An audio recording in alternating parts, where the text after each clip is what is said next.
Akkam jirtu abdiidha miiltota kirraa chaanaalii keenya subscribe gochuun dagatina.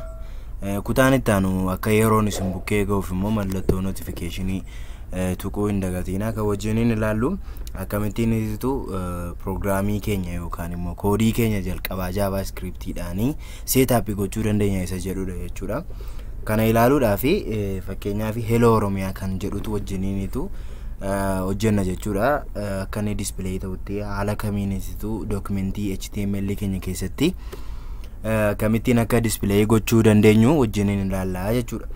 Kanaaf iyyuu akkuma kanaan dura dubbanne HTML kan inni nu gargaaru fi web page sana haala isaa content isaa define gochuudhaaf kan nu gargaaru yommuu ta'u, CSS immoo layout isaa specify godha jechuudha. Layout web page sana kan specify nuuf godhu CSS yookaan immoo cascade style sheet dha jechuudha. JavaScript dhaan immoo maal godha jechuudha? Behavior yookaan immoo amala yookaan property web page keenya maal godha? Dynamic godha jechuudha. Haalota irratti hundaa'ee akka inni jijjiiramu gochuu kan dandeettii qabudha jechuudha. Fakkeenyaaf as gubbaa irratti akka ammama akka argaa jirtanii HTML kuni wanta display godhu hin qabu, asii duwwaadha jechuudha. JavaScript fayyadamuudhaan immoo akkamittiin display gochuu dandeenya? As gubbaa irratti maal jenna? Script jennee type text over JavaScript jennee body ma keessatti akka inni display nuuf ta'u barbaanne sababii ta'eef jechuudha. Kana booddee erga kana goonee booddee bakka kanatti dhufne maal jenna? Document jenna. Document dot jenna right.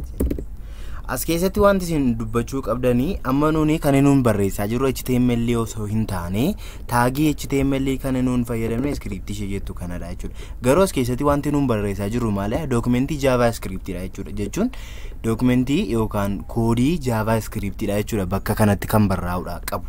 Fakkeenyaaf bakka kanatti h1 yoon jedhee h1 fakkeenyaaf as keessatti header 1 jedhee save yoon godhee bakka kana yoo refresh godhee akkuma argitanii wanti tokko ta'an jiru. Wanti display ta'aa jiru tokko hin jiru. Generally immoo wanti nuun as keessatti barreessine immoo sirriidha yoo jenne sirrii miti.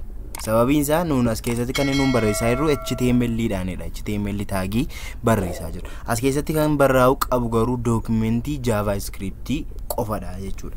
Kanaaf iyyuu bakka kanatti maal jenna? Document dot write jennee ammattuu keessatti waan barreessinu barreessinaa jechuudha.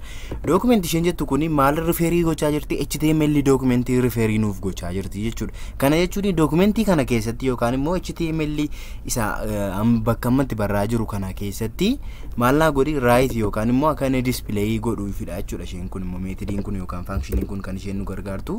Objectiin kuni gabaabaatti maal goote jechuudha? Wanta nuuni as keessatti barreessinu yookaan immoo kana gubbaarratti wanti nuuni barreessinu maal ta'a jechuudha? Documentii inner documentii keenya keessa dhufe kalaachuu inner HTML documentii keenya keessatti dhufe maal ta'a? Display ta'a jechuudha. Fakkeenyaaf hello oromiyaa yoon jedhee amma gaa maal ta'a jechuudha? Si yeroon refresh godhutti akkuma argitanitti hello oromiyaa kan jedhu dhufeera jechuudha. Gabaabaatti wanti nuun beekuu qabnu maalidha? Document isheen jettu kun inner documentii sanadha kan isheen maqaa nuuf dhahaa jirtu yookaan immoo HTML documentii irratti waan ta'e naaf barreessi yookaan immoo waan ta'e naaf mul'isi akka jechuuti jechuudha. Wanti kun gabaabaatti kana fakkaata jechuudha. Kana malees immoo fakkeenyaaf kanumaan copy godheen wanta tokko isinitti argisiiseen xumura. Fakkeenyaaf kana gubbaarratti HTML kana yoo commentii gochuu barbaanne fakkeenyaaf yoo improvementii wayii geggeessine commentii goone checkii gochuu yoo barbaanne yookaan immoo piece of information achirra kaa'uu yoo barbaanne fakkeenyaaf kana gubbaarratti dhufne maal gochuu dandeenya jechuudha? Documentiin kun maal akka inni hojjetu gochuudhaaf kun forward slash 2 yoo keenye commentii ta'a jechuudha yookaan immoo darbee display hin ta'u jechuudha. Browseriin keenya kana rendering godhu jechuudha. Kanaaf iyyuu kana yeroo barreessinutti kana booddee wanti nuun barreessu maal hin ta'u? Display hin ta'u jechuudha. Commentii kana irratti fakkeenyaaf itti display hello jedhee haala kanaan yoon godhe amma fakkeenyaaf yeroon refresh godhutti kun maal hin ta'u hello oromiyaa isheetu walitti fuftee lamaan kanatu ba'a malee kanaafi isa kanatu ba'a malee it is display hello oromiyaa kan jedhu kun immoo sababiin isaa maaliifidha koomentiidha jechuudha kun koomentii sababii ta'eef maal hin ta'u display hin ta'u jechuudha kun egaa maalidha single line tokko qofarratti kan dhumeedha jechuudha fakkeenyaaf garuu double line yookaan immoo multiple line fayyadamuudhaaf akka haala kamiin goona jedhuu fi forward slash goone asterisk keenye bakka commentiin sun itti xumuramu modhanne maal goona asterisk forward slash goona jechuudha amma kanaaf iyyuu fakkeenyaaf akkasiin godha amma haala akka jiru kanaani hello oromiyaa si meeqa nuuf baasa si sadii walitti aansee nuuf baasaa jira miti amma garuu an maalan godha commentiin gochuu barbaade toora lama jechuudha kanaaf iyyuu meeqa qofa baa jechuudha tokko qofatu baa jechuudha kana gochuudhaaf immoo haala kanaanin multi line commentii godha jechuudha yeroo refresh godhutti hello oromiyaa tokko qofatu mul'ata jechuudha amma hello oromiyaa tokko qofatu jira jechuudha haala kanaanis fayyadamuu ni dandeenya jechuudha commentiin yeroo baay'ee